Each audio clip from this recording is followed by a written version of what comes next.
Hi friends, welcome back to another episode of Generation Tech. My name is Alan. During the Battle of Scarif, one tiny damaged Rebel Corvette managed to pull off one of the best double or triple kills in Star Wars history. The ship was called the Lightmaker, and it was a Sphyrna-class Corvette, oftentimes called the Hammerhead Corvette by those who saw it in action. For obvious reasons, its cockpit and bridge were vertically elongated, and when compared to the rest of its very narrow body, the bridge did in fact look like a hammer. The Lightmaker was in fact crucial in the Rebel victory at Scarif, and therefore crucial to the Rebel victory at Yavin 4, which was very much the beginning of the end for the Empire.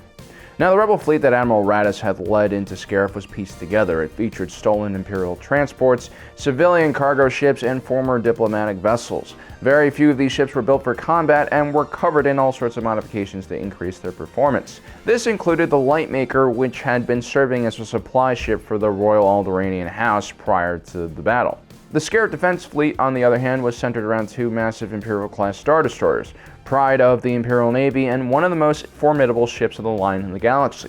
The Rebels didn't even have MC-80 Mon Cala cruisers at the time to oppose these Star Destroyers. The aquatic world was not in open rebellion just yet. Only small elements of the Mon Cala military had joined the rebellion so far.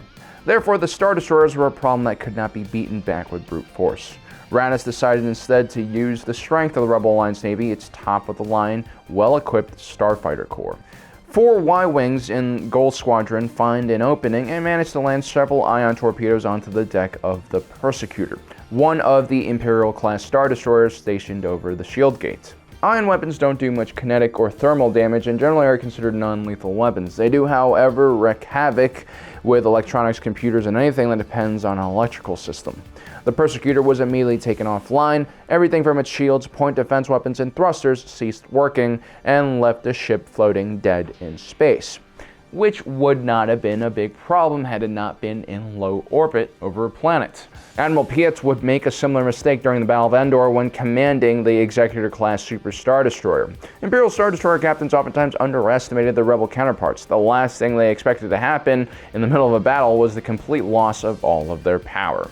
So, giving themselves more room for maneuvering in case they are stuck in the gravity well of a planet was not something that the Imperial captain of the Persecutor was thinking. Now, using ion weapons is pretty standard, but what Raddus does next is nothing short of brilliant.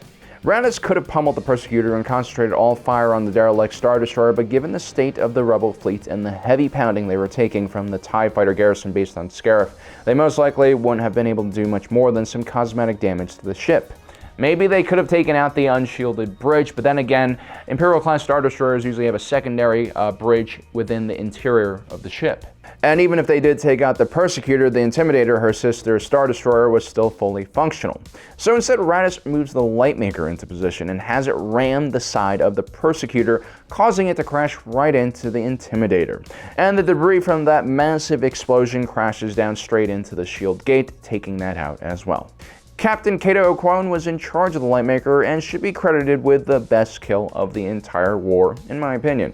But what's even more amazing is the fact that this little Corvette was able to pull off the stunt in the first place. You see, the Lightmaker had actually been withdrawn from combat duty earlier on in the battle when it was heavily damaged by one of the Star Destroyers. Now it was in the rear, protecting the Rebel fleet's retreat.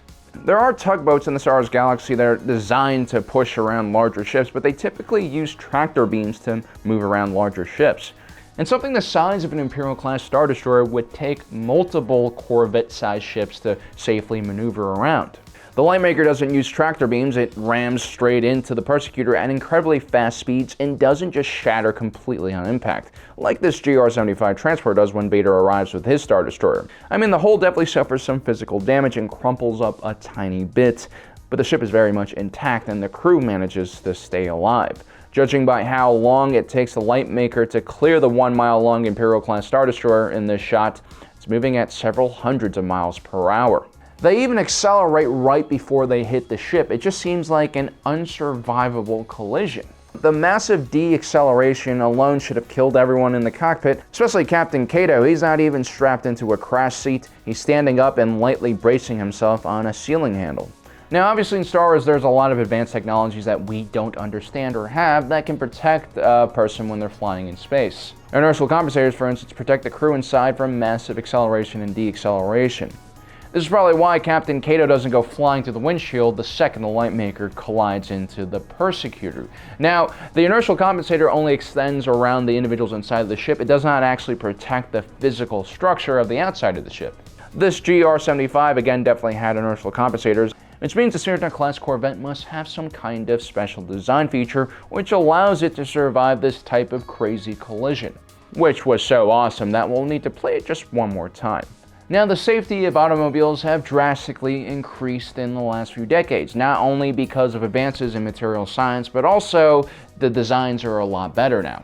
All new cars are made with what's known as a crumple zone in front of the car. This is where the majority of accidents usually occur. A crumple zone is designed to absorb the impact of a crash, lessening the effect of the kinetic energy by the time it hits the passenger compartment. Now, old cars usually have their frames designed uniformly from one type of material, usually steel. Modern cars usually use a much wider range of different metals for its construction. In the front of the car, for instance, you might see magnesium or aluminum, which are a lot lighter and less stronger than steel. This way, when a collision occurs, these less strong materials will give away and absorb the energy until it reaches the passenger compartment, which usually is protected by a very strong metal frame, which is designed not to deform. This is what creates the crumple zone we see in automobile crashes, and it significantly increases the time of impact, making the deceleration less extreme. A crumple zone also prevents the likelihood that the passenger compartment will be completely crushed by the engine. This is why, as much as I love old cars, I am hesitant to have one as my everyday driver. Now, crumple zones work well at relatively slow road speeds, but they're rarely ever implemented in airplane designs, simply because the speeds at which airplanes usually crash is far too fast for a crumple zone to make a difference. And so aerospace engineers and designers have to figure out other ways to make flying a lot safer, like introducing redundant systems that make catastrophic failure and crashes less likely in the first place. Another approach would be to find new advancements in material science so that we can create stronger materials. Now, we don't have the blueprints of the Sphyrna-class Corvette, so we're not really sure exactly what kind of materials it's made out of, but it's definitely a lot stronger than anything we have here on Earth. The hull most likely was constructed with Durasteel and some other advanced alloys, and the viewpoints would have been made out of transparent steel. These advanced materials are the only reason why the Lightmaker doesn't just explode on impact when it hits the side of the Persecutor. I mean, these are advanced materials with extremely high tensile strength. But the energy of the collision would have still been transferred to the people inside, but luckily they already are protected by that inertial compensator we were talking about. Now, there's another major safety design in this Corvette, and that is the actual hammerhead shape of the cockpit. Ask any old school Star Wars fan what they think about the Sphyrna-class Corvette, and they'll immediately mention Old Republic starship designs. And that's because for almost 4,000 years, the Old Republic relied on this cockpit shape for several different types of military ships, including the venerable Hammerhead Cruiser. At first glimpse, you might even mistake the Hammerhead Cruiser for the Sphyrna Corvette. But these two ships were actually designed for two very different time periods and for two very different purposes. Whereas the Sphyrna-class Corvette was built as a picket ship designed to screen larger capital ships from fighters, the Hammerhead-class Cruiser was actually a capital ship and made up the backbone of the Old Republic fleet that was sent against the Sith fleet of the fallen Jedi Revan. The Hammerhead-class Cruiser was also much longer at around 315 meters in length compared to the Sphyrna-class, which was only around 100 meters in length. Despite being 315 meters long, the Hammerhead Cruiser was still considered quite small for a capital ship during the Old Republic era. But there is a reason for all of this. Look at the Hammerhead Cruiser frozen in action. It looks kinda awkward and funny. But have it moving and you'll immediately understand why it's designed the way it is. You see, the crew of the Hammerhead Cruiser never wants the enemy to see the side of its ship. Instead, they only want them to see this. Look at how narrow this ship looks from the front view. It presents an extremely small target for the enemy gunners, and its massive bridge area blocks off the entire ship. You literally can't see the engineering deck, the thrusters, or the passenger quarters, all the more vulnerable areas of the ship. So the front of the ship is literally a giant wedge-shaped shield. This is why the Old Republic would commonly use large amounts of these ships in a frontal assault. This allows the captain to concentrate all of their energy to defend the front of the ship, and basically everything else behind it will be protected. It's a very efficient defensive design. Notice also that the majority of the weapons emplacements on board are also concentrated at the front of the ship as well. Most of them are fixed or have minimal rotation, just like how a starfighter would. The Hammerhead Corvette is also very similar in design. The bridge structure once again blocks the other areas of the ship from view, and the ship's main weapons are forward-facing as well.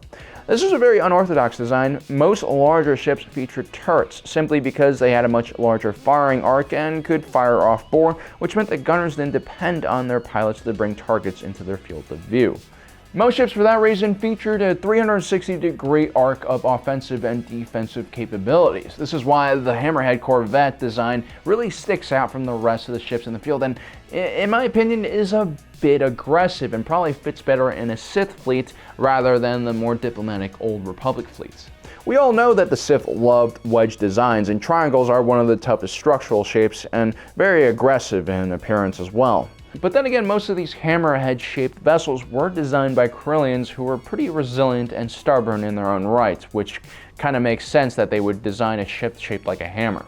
No matter what the reason was for this design, the Old Republic fell in love with the Hammerhead, and for thousands of years, ships like the Praetorian-class frigate, the Sphyrna-class Corvette, the Hammerhead Cruiser, and later on in the New Republic period, the Sphyrna-class Corvettes, would pave way for the Republic's naval forces. Now, going into this video, I originally thought that the Hammerhead design was more for aesthetic purposes. It kind of looks cool, it looks different, but actually, after really thinking about it, I found some pretty good reasons on why you would want to have this kind of shape for your ship. But let me know in the comment section below if you believe in what my theory is, or if you have any other theories of your own. Also, don't forget to subscribe and hit that notification button down below so you can get the best and latest content from our channel. As usual, thanks for joining us today. If you're watching this, you are Generation Tech.